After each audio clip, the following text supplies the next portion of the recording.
APESOC, Associação de Pastores do Setor do Oeste da Capital, Rua Engenheiro Ávido, 805, apartamento 101, Jardim Planalto, João Pessoa.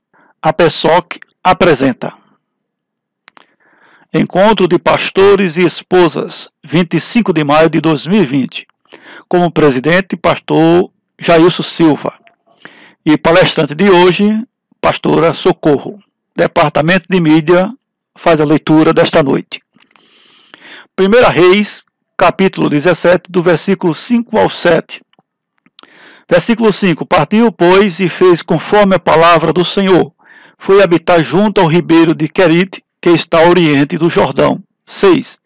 E os corvos lhe traziam pão e carne pela manhã, como também pão e carne à tarde, e ele bebia do ribeiro. 7. Mas, decorrido alguns dias, o ribeiro secou, porque não havia chuva na terra. Mensagem com a pastora Socorro. Em nome de Jesus, toma-nos agora, Deus, em tuas mãos. Traz cativo, Pai, cada mente e corações a tua palavra. É no nome de Jesus, Pai, que assim nós oramos. Amém. Irmãos, diante de tudo que nós estamos vivendo nesses últimos dias, meses, eu quero trazer para os irmãos uma reflexão que veio verdadeiramente da parte de Deus ao meu coração. E eu creio que o Espírito Santo de Deus trará para cada um de nós renovo nesta noite. E eu quero convidar os irmãos a refletirem comigo, não é, sobre esse tema. Crise ou milagres? O que você está vivendo? Eu me baseei no texto de 1 Reis, capítulo 17, dos versículos de 9 ao 18. E todos, não vou ler, não é? Todos nós temos intimidade com esse texto. E é um texto muito pertinente ao tema, faz luz ao tema que nós iremos refletir. Né? Nesse texto, Elias vive essas duas circunstâncias. Ele vive a crise de estar escondido, a crise que levou ele até a ficar deprimido, a crise de uma escassez, a crise de uma grande seca.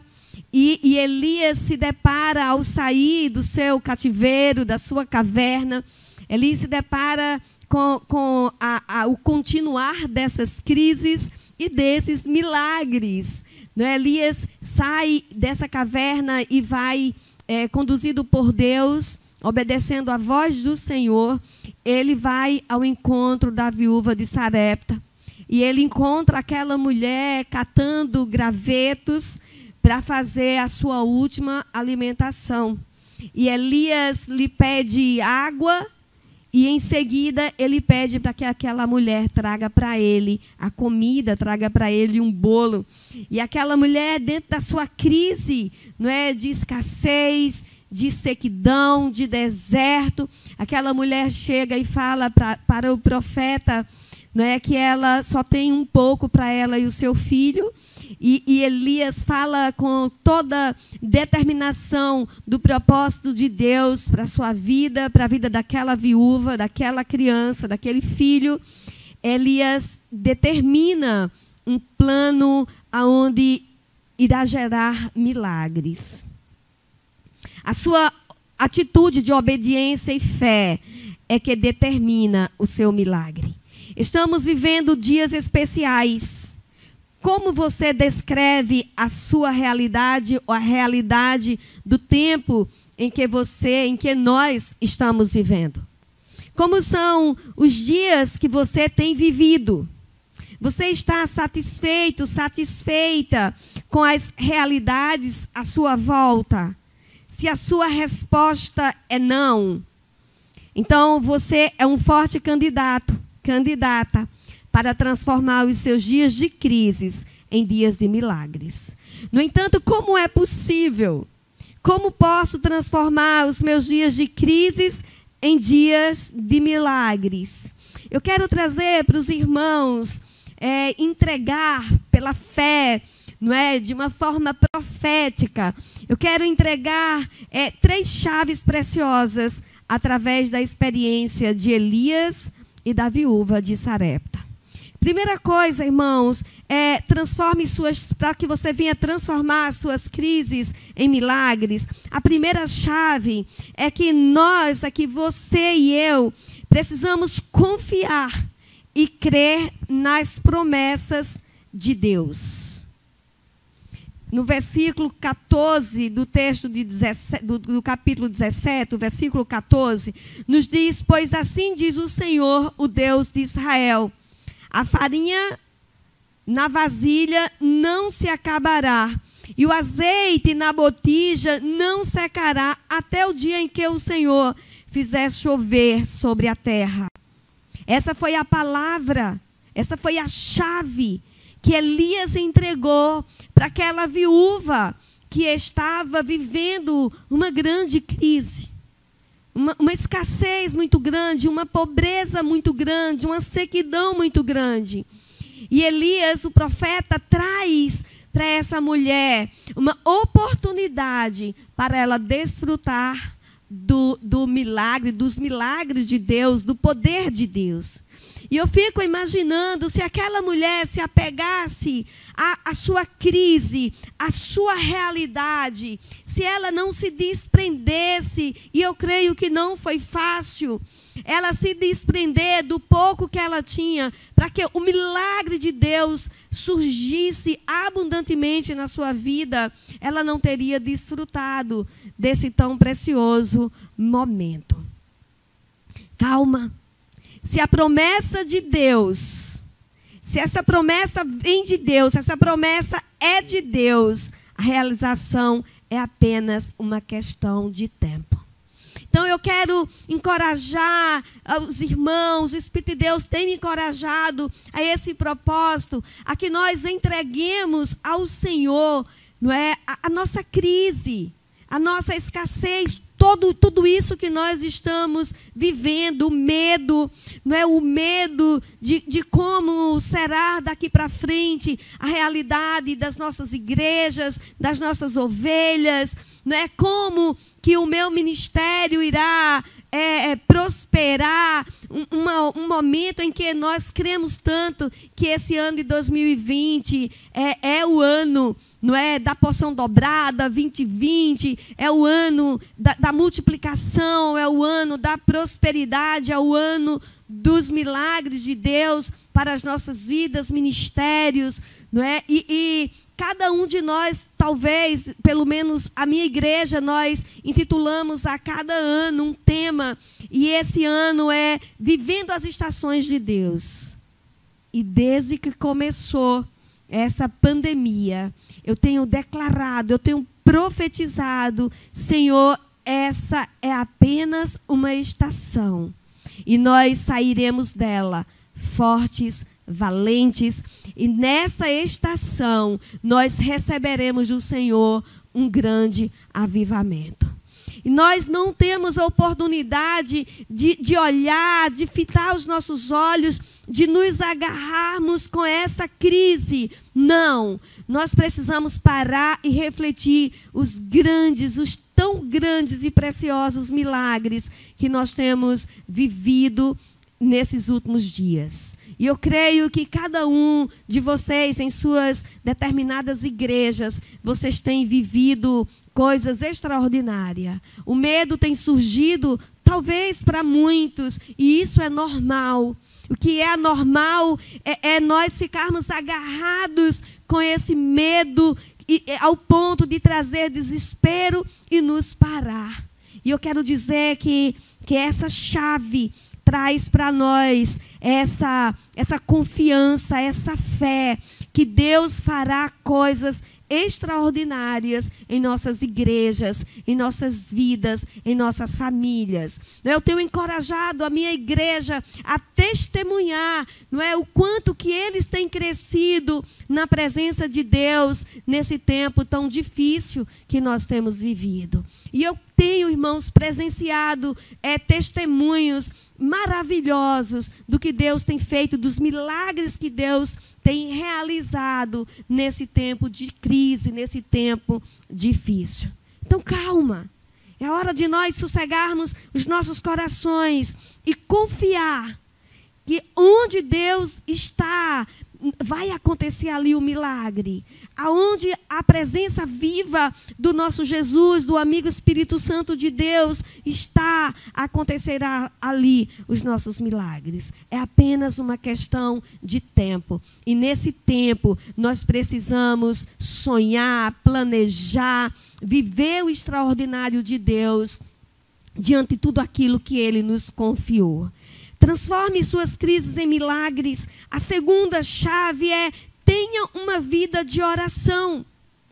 A oração, ela toca ao coração de Deus. E eu creio que para nós, pastores, nós sempre acreditamos que oramos pouco, pelo mais, pelo muito que venhamos orar. Nós entendemos que ainda é insuficiente.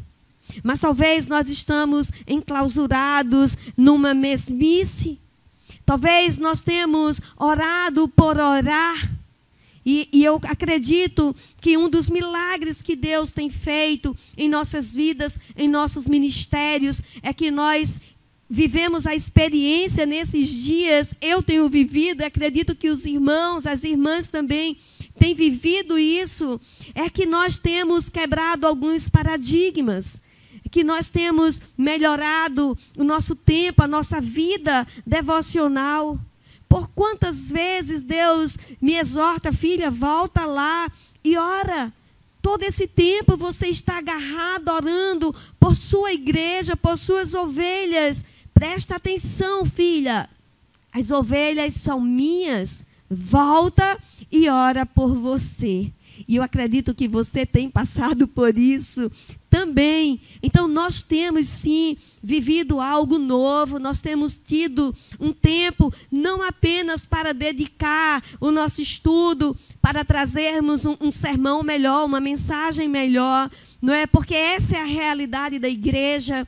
E eu acredito que nesse tempo nós temos vivido a oportunidade, temos tido a oportunidade de buscar para nós, de colocar o nosso eu diante do Senhor, de pedir a Deus que Deus, pelo seu poder, Ele venha curar as nossas feridas, Ele venha sarar as nossas dores. E eu acredito que nós temos buscado para nós.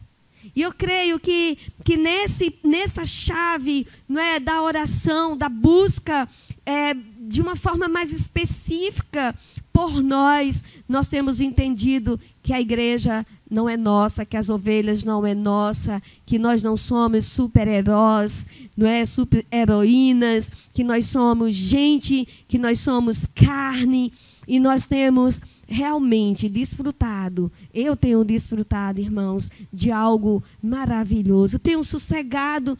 Quantas vezes era difícil pregar para a igreja, sentindo a falta dos irmãos, e sair, quantas pessoas faltaram hoje. E no meu primeiro culto online foi muito difícil, não sei para os irmãos, mas para mim foi muito difícil pregar com a igreja vazia. Aquele espírito de maternidade, não é, materno, veio muito aguçante, não é? Onde que estão as ovelhas? É a semana inteira sem vê-las. E foi aí onde Deus, pelo seu Espírito Santo, me levou a orar. Dizer, desprende, é minha, são minhas.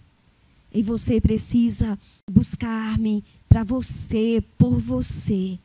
E eu acredito que isso é um milagre, é quando nós entendemos, não é, que a graça de Deus está sobre as nossas vidas e que nós somos ovelha desse Supremo Pastor.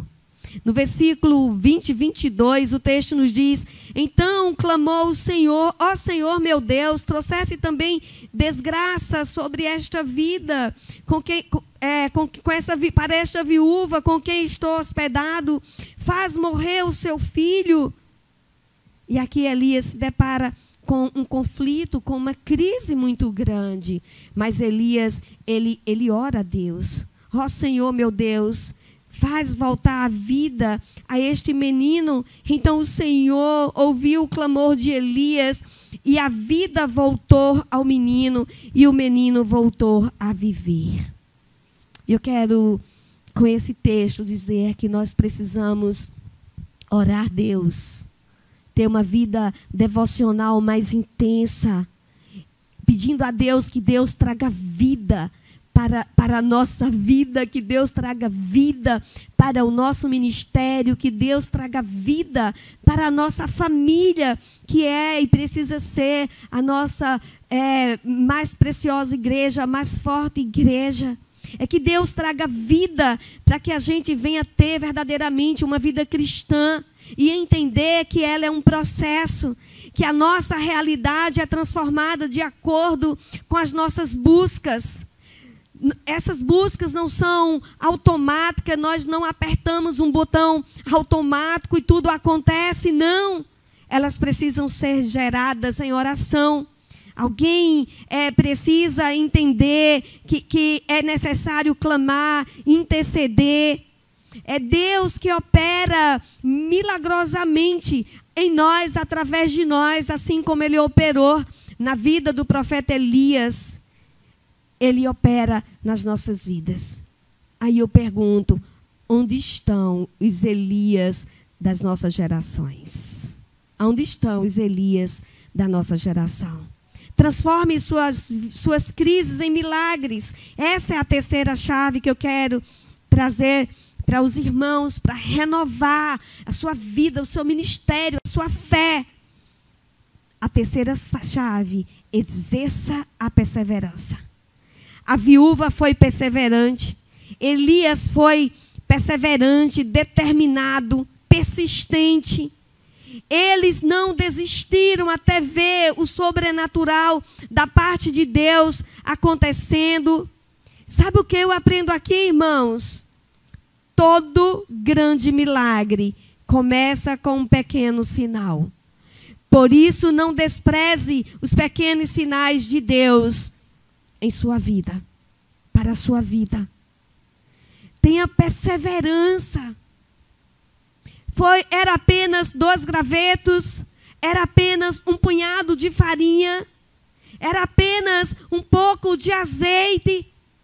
Mas Deus pega esse pouco e multiplica, pega esse pouco e faz com que, através do pouco, o milagre aconteça. Eu tenho orado muito pelos pastores, que assim como a minha realidade, a realidade da minha igreja, nós pagamos aluguel. E eu tenho orado muito pelos colegas de ministérios, por vocês da pessoa que pouco eu conheço alguns, e conheço só de vista, não tenho intimidade com nenhum de vocês. Vocês talvez não me conhecem, poucos me conhecem também. Mas eu tenho clamado a Deus perseverantemente por nossas vidas, por nossos ministérios. Que Deus sossegue a nossa alma, que Deus nos faça guardar os nossos corações na presença dEle. Que nesse tempo de tanta ansiedade que nós estávamos vivendo há 2 meses atrás, correndo sempre, querendo fazer, muitas vezes até na nossa força, não é, dentro da nossa própria inteligência. E Deus nos leva para casa. E em casa, Ele ministra aos nossos corações. Persevere. Persevere no tempo de pandemia. Persevere no tempo de escassez. Continue amando, cuidando, arrebanhando, mesmo que distante. Mas a oração, irmãos, a intercessão é tão forte para nós que nós sentimos perto de nós o nosso rebanho. E eu creio que essa recíproca é verdadeira. Há uma reciprocidade entre ovelhas, pastores. E nós temos tido a oportunidade de perseverar diante do propósito de Deus para as nossas vidas, diante dos nossos chamados. Sosseguemos, pois, os nossos corações e vamos continuar crendo em Deus, sabendo que Ele continua fazendo nova todas as coisas, sabendo que Ele pode fazer infinitamente mais através desse tempo, diante de tudo que nós estamos vivendo, Ele continua sendo o Deus dos milagres. Ele continua ou proporcionando ou permitindo as crises para que a gente tenha uma intimidade maior com o seu poder, com a sua graça, com o seu amor, para que tenhamos intimidade até com os nossos ministérios, sabendo para que Deus nos chamou, em quem nós temos crido. Persevere até o fim, porque aquele que perseverar, nos diz a palavra, esse receberá a coroa da justiça. Aqui está em Apocalipse 14, 12, aqui está a perseverança dos santos, que obedeceram aos mandamentos de Deus e permanecem fiéis a Jesus. Que possamos perseverar, que possamos continuar crendo, confiando, não é, sabendo que em meio a todas essas dificuldades, a todas essas lutas, a toda essa crise, nós temos visto a poderosa mão de Deus sobre as nossas vidas, adiante das nossas vidas. A perseverança é a chave que abre a porta para o milagre. E eu quero concluir dizendo que Deus continua usando os seus profetas para a realização dos seus milagres. Hoje, Deus continua fazendo coisas novas através das nossas vidas. Deus não mudou. Ele tem o mesmo poder. Ele tem o poder, e nós cremos nisso. Ele tem o poder de fazer com que tudo exista, com que tudo aconteça. Ele tem o poder de cuidar de cada um de nós, de cuidar das nossas igrejas, de fortalecer os nossos ministérios. Deus faz o possível e o impossível acontecer. Se nós cremos, Ele pode fazer grandes milagres, mas a incredulidade impede muitos de ver os milagres. Não limite a sua fé, as suas experiências. Se permita viver o sobrenatural de Deus. O salmista diz: Tu és o Deus que realiza milagres. Mostras o teu poder entre os povos. Tenho lido Salmos 77, versículo 14. Tu és o Deus que realiza milagres. Mostras o teu poder entre os povos. Eu quero concluir dizendo: transforme suas crises em milagres. Confie, creia nas promessas de Deus. Tenha uma vida de oração. Ela toca o coração de Deus. E exerça a perseverança. São 3 chaves que abrem portas de renovo para as nossas vidas, de consolidação para os nossos ministérios, de edificação para o corpo de Cristo. Que Ele continue abençoando os vossos ministérios, as vossas vidas, que Ele venha, em meio a essas crises, trazer o milagre que você tanto sonha, que você tanto espera. Calma. Sossega no Senhor, continua confiando nele, que o seu milagre está às portas. Eu louvo a Deus pela vida da APESOC, pela vida do pastor Jailson. Agradeço a Deus por estar juntos nessa noite com os irmãos, ainda que separados. Que Deus continue a nos abençoar e nos guardar no poderoso nome de Jesus. Deus Todo-Poderoso, nós te louvamos, Paizinho, pelo teu cuidado tão especial por cada um de nós. Te louvamos porque tu estás conosco, ó Deus, nas nossas crises, tu estás conosco nos nossos milagres. Tu és o mesmo Deus e o Senhor fará coisas extraordinárias em cada igreja, Deus. Os teus milagres surgirão para a honra e glória do teu nome, Jesus. Amém. Aleluia.